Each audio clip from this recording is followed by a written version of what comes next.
have noses like us. Yes, you're right. Animals do have noses. Dogs have noses and cats have noses and pigs have noses. That's right. I think pigs' noses are called snouts. Yeah.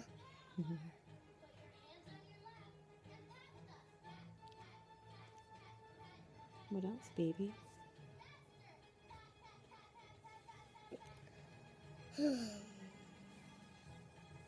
You can plant some broccoli too. We could plant broccoli, sure. Anything else? Like you can plant rice is not a vegetable. No, rice is not a vegetable. I think it's considered a starch.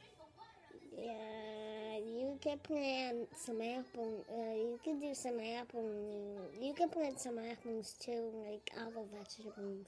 Okay, some fruit. So you want to plant fruit and vegetables? Yeah, and apples too. You could do if you want. Okay. Look at all those clouds. I know. Aren't they nice?